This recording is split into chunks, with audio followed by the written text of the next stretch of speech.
Good morning. Good morning again. Yeah. Lesson 82. Take it away, sis. We will review these ideas today. 63. The light of the world brings peace to every mind through my forgiveness.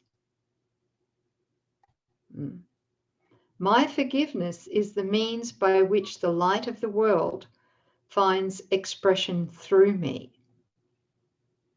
My forgiveness is the means by which I become aware of the light of the world in me.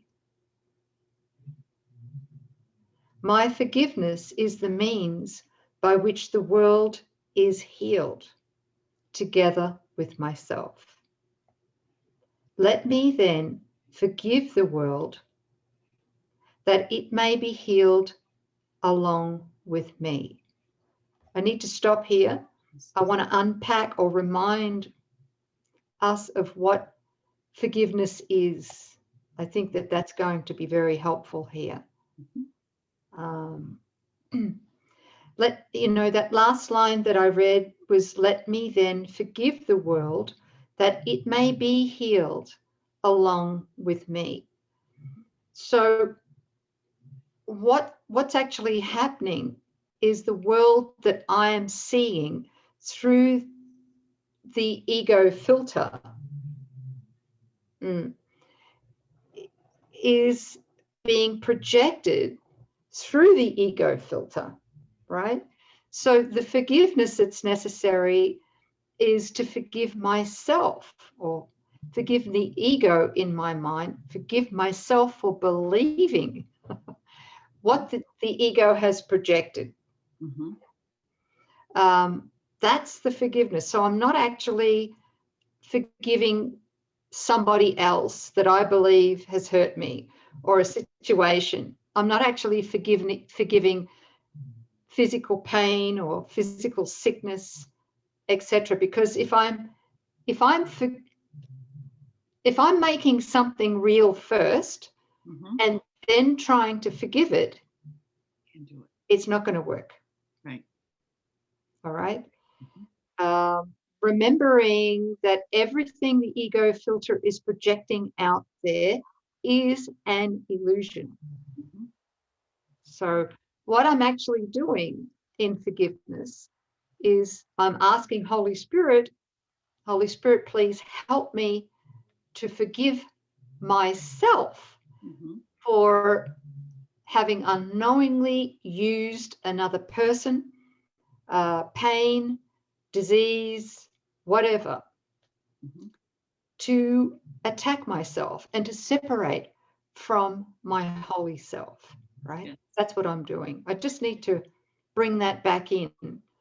Yeah, and it's taking it back to the one problem Jesus says that we have, and that's the belief that we've separated. And so if we believe we're separate, all that guilt is sitting in our mind, and so we're projecting it out there. And so I've placed the guilt that I feel out in some picture of lack or distress or something. And so I just recognizing that there's nothing really out there, that this is guilt in the mind projected. That's the only problem I have. I want to forgive myself for the mistaken belief that I thought separation happened. I want to forgive myself for the mistaken belief that I'm separate, and using all my problems as evidence that the separation has occurred. So we're just forgiving it, because thankfully there was one answer to the one problem, which said, inconceivable, my child. You cannot leave. You're an idea in the mind of God. The separation has not occurred. That is why everything that you're perceiving is an illusion. So this is the great news. So forgiveness is just, this is imagery in my mind. This is from guilt, from the mistaken belief that I'm separate. God has answered that. That's where I'm accepting the atonement, and we will go much more deeply into that. But it's the forgiveness of our illusions that allows me to perceive the real world, or the happy dream. forgiveness heals my mind, our shared mind. Beautiful. Mhm. Great reminders. Great peace in that again, right? Yes. Yes. So here it says suggestions for specific forms for applying this idea are, and he gives us 3 here. Let peace extend from my mind to yours, and name the person there, right? Yes. I share the light of the world with you, and the person's name there. Through my forgiveness, I can see this as it is. Of course, that's the light of the world's clear understanding that comes when we forgive. Can you explain again what it means in the thought that as I'm doing my forgiveness and I experience peace, why does it bring peace to every mind? Good question, sis. Isn't it great? Good Yes. topic. Mm-hmm. Yeah. All right. Yeah. Because that mind, the mind is one. Right. Okay. And because we're all joined in this one mind, right? Mm-hmm. So when we believe the ego filter, that's darkness, Mm-hmm. the light of my forgiveness subsumes that darkness Mm-hmm. for all minds. Right. So it's not an exclusive thing for me alone. Right. It's totally inclusive. So we never forgive alone, and we also never attack alone. So while we're spreading and wanting images of fear because we feel we're guilty, it's not just self-attack, it's attack on the entire sonship. But as we are willing to forgive, we're not just forgiving for ourselves. There's no such thing as private forgiveness. And that's why he'll emphasize later in the course about the importance of, you can't accept your innocence if you're not wanting or desiring innocence for the entire sonship. It has to apply equally to every part of the sonship for it to be truly a desire, a pure desire. Yeah, thank you, sis. And it also flips too, is we can't condemn ourselves alone in private. That's right. Yeah. It seems we can, Mm-hmm. but we can't, right? No. If we condemn ourselves, we're condemning everyone. That's right. So that's why we need to forgive.